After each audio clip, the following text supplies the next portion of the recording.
Assalamualaikum warahmatullahi wabarakatuh. Selamat ketemu kembali dengan mata kuliah Writing Research Proposal. Kali ini kita akan membahas bagian data collection. Pada 2 minggu yang lalu kita sudah berbicara tentang riset design, kemudian kita lanjutkan dengan riset participants. Nah, sekarang kita berbicara tentang data collection. Bagian data collection biasanya itu ada 2 bagian. Yang pertama itu adalah technique of data collection, kemudian yang kedua adalah instruments atau tools of data collection. Pada bagian pertama itu adalah technique of data collection, itu sebenarnya itu kita berbicara tentang secara teori. Teknik-teknik kita apa saja di dalam mengambil data ya atau mengumpulkan data. Namun saya lebih senang sebenarnya bagian ini dikolaps saja menjadi misalkan teknik and tool of data collection. Karena yang paling penting bagi kalian di bagian ini itu sebenarnya adalah membicarakan masalah instrumen atau tools of data collection.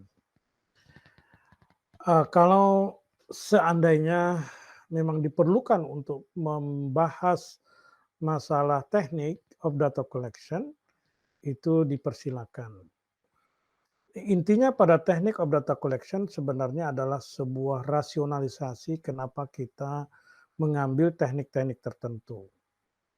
Nah, melihat riset Anda, ya, judul riset Anda, ya, misalkan Independent English Vocabulary Learning using social media, kemudian the student perception of using YouTube, ya, improving student listening through Discord application, the application of Instagram as the medium to improve English, the use of Macmillan Reader, the call of the wilds to practice vocabulary.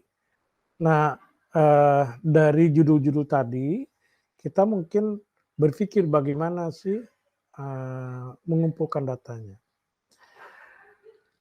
Untuk bisa menentukan teknik ataupun tool dan juga tools of data collection, kita harus paham dulu ya dari judul penelitian kita itu kira-kira data apa yang perlu dikumpulkan. Ya, what kind of data that you need to gather, ya, to collect.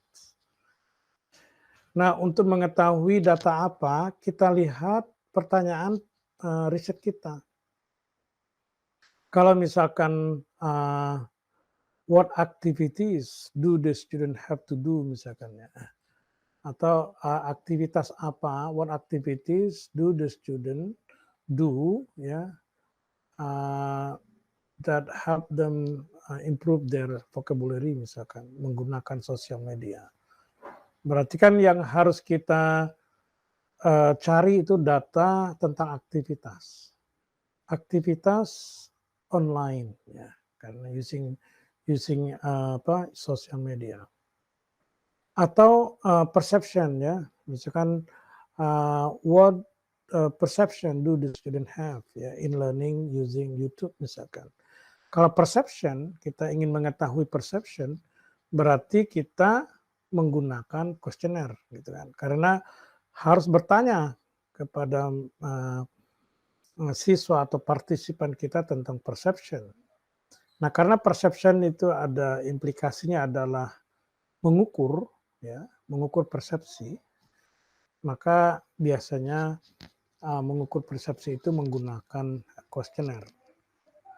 Apalagi misalkan how does misalkan the use of Macmillan application misalkan to improve a student vocabulary misalkan seperti itu, maka itu yang kita kumpulkan adalah berarti kemampuan atau improvement dari vocabulary siswa. Jadi kalau mengukur kemampuan vocabulary berarti ya yang dibutuhkan adalah tes. Nah, kemampuan kita ya, maka sebagai peneliti, sebagai penulis, Anda harus bisa mendeteksi ya jenis eee, jenis-jenis data apa yang perlu dikumpulkan untuk menjawab pertanyaan Anda. Nah, setelah mengetahui jenis data tersebut, maka pada teknik of data collection kita bisa berbicara tentang misalkan tekniknya adalah teknik, measurement, teknik pengukuran. Kemudian, tekniknya apalagi, teknik questionnaire ya, eee, teknik interview ya, tekniknya observation misalkan seperti itu. Jadi, teknik-teknik itu adalah teknik adalah sebuah cara untuk mengambil data ya, untuk mengumpulkan data tersebut. Makanya sekali lagi untuk menentukan data teknik apa, kita harus tahu dulu, eee, data apa yang perlu kita kumpulkan. Nah, pada bagian teknik of data collection, berarti yang Anda harus jelaskan adalah misalkan teknik measurement, misalkan seperti itu. Berarti Anda harus menjelaskan apa itu measurement. Kemudian ya jelas pengukuran misalkan. Pengukuran apa yang Anda maksud dengan pengukuran? Pengukuran motivasi misalkan, pengukuran tadi persepsi, pengukuran attitude, pengukuran persepsi, ya, atau pengukuran keterampilan, misalkan pengukuran tentang, speaking ability, vocabulary mastery, dan lain sebagainya. Jadi pengukuran-pengukuran itu Anda terjemahkan, dijelaskan, dan teknik pengukurannya, seperti apa, seperti itu. Maksud saya nanti hubungannya dengan bagian berikutnya, bagian kedua yaitu tools of data collection. Karena harus ada koneksi antara bagian teknik of data collection dengan tools of data collection atau instrumen, research instrument. Katakanlah tadi pengukuran atau measurement di teknik of data collection, berarti di bagian tool atau instrumen, research instrument atau tools of data collection itu adalah alat-alat untuk mengukur. Nah, untuk mengukur sesuatu berarti ya kalau tadi achievement, speaking achievement atau vocabulary mastery, reading achievement, reading comprehension achievement seperti itu, maka yang dibutuhkan adalah tes. Jadi Anda harus bercerita tentang tes. Tes apa? Ya, minimal Anda akan cerita tentang tes apa yang Anda akan gunakan. Tes itu sekali lagi seperti yang sudah saya sampaikan sebelumnya, itu tidak tiba-tiba ada di bagian riset metodologi. Tes itu tentunya sudah Anda baca, sudah Anda bahas di literature review. Coba lihat lagi video tentang literature review, how you frame your literature review. Saya sudah mengatakan di sana bahwa literature review itu ada hubungan dengan metodologi.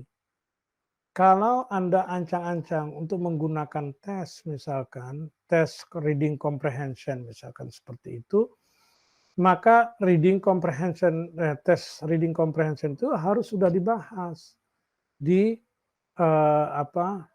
di literature review. Pembahasan di literature review tentunya berdasarkan literature, yaitu bukan hanya pemikiran Anda sendiri, tapi justru lebih kepada bagaimana tes reading comprehension sudah dikembangkan oleh orang-orang terdahulu. Nah, di bagian metodologi kita menjelaskan tentang tes yang seperti apa yang akan kita gunakan. Apakah tes itu berasal dari tes yang sudah orang buat, yang sudah orang kembangkan, dengan ataukah tes yang Anda bikin sendiri. Tapi kalaulah Anda bikin sendiri berarti tes tersebut tentunya mengikuti pola-pola pembentukan atau pengembangan pembuatan tes yang sudah orang lakukan. Nah, itulah koneksi antara literature review dengan metodologi. Di bagian tes, yaitu di bagian maksud saya instrumen, Anda di situ harus memiliki atau menjelaskan tes. Misalkan kalau Anda data yang dibutuhkan adalah data pencapaian. Nah, misalkan lagi kalau penelitian yang bersifat kualitatif ya, misalkan tadi itu tentang case study, bagaimana, siswa belajar, vocabulary menggunakan sosial media ya. Karena pertanyaan risetnya adalah bagaimana, berarti Anda harus menjelaskan tentang proses mereka belajar. Oleh karena itu, di teknik of data collection yang Anda harus jelaskan adalah, tekniknya apa? Misalkan kalau mencari data tentang proses belajar, berarti pakai interview. Bagaimana maksudnya? Karena interview itu bisa bertanya, misalkan kita bisa menanyakan tentang bagaimana kamu belajar. Misalkan coba ceritakan kepada saya bagaimana Anda belajar atau bagaimana Anda menggunakan, sosial media untuk belajar bahasa Inggris. Nah, itu kan pakai interview. Atau tekniknya teknik observasi. Berarti Anda juga membahas masalah observasi. Apa itu observasi dan bagaimana cara mengobservasi orang-orang yang belajar dengan menggunakan sosial media. Lalu instrumennya apa? Nah, kalau tadi tekniknya adalah interview, tentu instrumennya adalah daftar pertanyaan interview.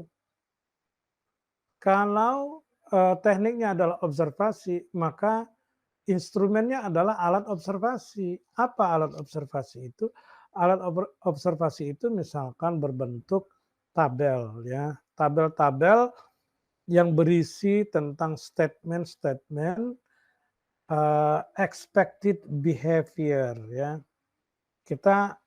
Kita mendaftar atau membuat daftar tentang, perilaku yang diperkirakan terjadi ya, ketika orang belajar, eee, belajar dengan menggunakan sosial media. Dari mana kita tahu mengira-ngirakan, behavior atau, eee, tingkah laku apa saja yang bakalan muncul atau bakalan diceritakan oleh siswa. Nah, itulah hubungannya dengan literature review. Di bagian literature review tentunya Anda sudah mereview beberapa artikel atau laporan riset bagaimana orang telah melakukan riset di bidang, case study penggunaan teknologi dalam belajar. Nah, di literature review section itu menginspirasi Anda untuk memprediksi, kejadian apa saja atau perilaku apa saja yang bakalan muncul jika seseorang belajar menggunakan sosial media. Nah, itu harusnya sudah terdaftar ya, you have already made a lists of, behaviors ya, expected to appear, to happen during, the students, what's that, activities around atau in front of the computer. Karena kalau observasi itu adalah kita menyaksikan langsung kejadian-kejadian ketika anak menggunakan komputer ataupun sosial media. Saya ambil contoh misalkan, judulnya adalah misalkan, bermain game. Misalkan pertanyaannya adalah, penggunaan game untuk belajar vocabulary, ya. Kita ambil, bentuknya case study misalkan, maka, tekniknya adalah teknik observasi dan interview. Anda jelaskan interview itu apa, kemudian apa tujuan interview, kemudian observation itu apa, dan apa tujuan observation di dalam riset Anda tentunya. Nah, kita jelaskan misalkan interview, yaitu, pola tanya jawab kepada partisipan misalkan seperti itu untuk mengetahui lebih dalam apa yang mereka lakukan ketika mereka bermain game. Dan aspek apa saja di game itu yang menolong mereka belajar tentang vocabulary misalkan seperti itu. Kemudian observasi. Observasi adalah mengamati secara langsung anak ketika bermain game di depan komputer misalkan seperti itu.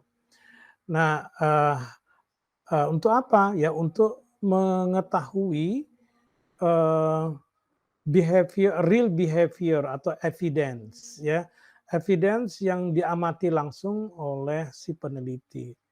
Bagaimana, siswa atau partisipan itu sedang bermain. 2 teknik ini saling mendukung ya, saling melengkapi. Itu yang disebut dengan di dalam qualitative research disebut triangulation ya. Satu fenomena itu harus dibuktikan dengan beberapa jenis data. Nah, kalau kita menggunakan interview dan observasi maka 2 jenis minimal data kita atau bahkan 3 jenis ya. Yang pertama adalah data interview, berarti data berbentuk klaim ya. Klaim itu artinya siswa mengaku bahwa dia begini begitu. Mengaku itu bisa iya, bisa tidak. Maka kita buktikan dengan data behavior, yaitu tingkah laku secara langsung apa yang terjadi. Kemudian yang ketiga yang kemungkinan adalah screenshot ya, artinya kita men-screenshot laman-laman tertentu sebagai bukti bahwa memang benar terjadi mereka itu bermain game dan kita melihat aspek-aspek aja apa saja di game itu yang mungkin bisa dijadikan materi belajar atau kemungkinan sebab terjadinya proses pembelajaran. Nah, itu di bagian teknik kita ceritakan seperti itu. Nah, ke bagian tools kita ceritakan tadi yang seperti yang sudah saya katakan. Yaitu minimal adalah daftar-daftar pertanyaan yang akan kita tanyakan ya. Kalau dia bersifat semi structured berarti itu topik-topiknya saja yang harus kita rencanakan. Nanti pengembangan itu terjadi ketika real action, ketika interview. Kemudian kalau dia observasi maka kita membuat tabel yes or no ya. Ini kejadian ini terjadi atau tidak terjadi, ya atau tidak. Atau kasih catatan ya. Jadi paling tidak ada tiga kolom ya. Yang pertama ada kolom statement, yang kedua adalah yes or no, kejadian terjadi atau tidak terjadi, kemudian yang kolom keempat adalah catatan, mungkin notes, information notes yang mungkin relevan dengan penelitian Anda. Nah, intinya pada section tool of data collection, maksud saya data collection, sekali lagi Anda harusnya sudah atau harusnya Anda akan membahas 2 hal, yaitu teknik dan instrumen ya atau tools of data collection. Seperti yang saya sampaikan di awal tadi, Anda bisa mengkolapsnya, yaitu jika memang tidak terlalu penting menjelaskan lebih detail tentang teknik. Ya, Anda bisa gabungkan penjelasan tentang teknik dan tools of data collection. Nah, saya kira itu ya penjelasan singkat tentang bagaimana cara menulis bagian data collection dan apa-apa saja yang Anda harus tulis di bagian tool of data collection atau data collection. Saya kira itu ya penjelasan saya. Sampai ketemu lagi dengan tutorial berikutnya. Assalamualaikum warahmatullahi wabarakatuh.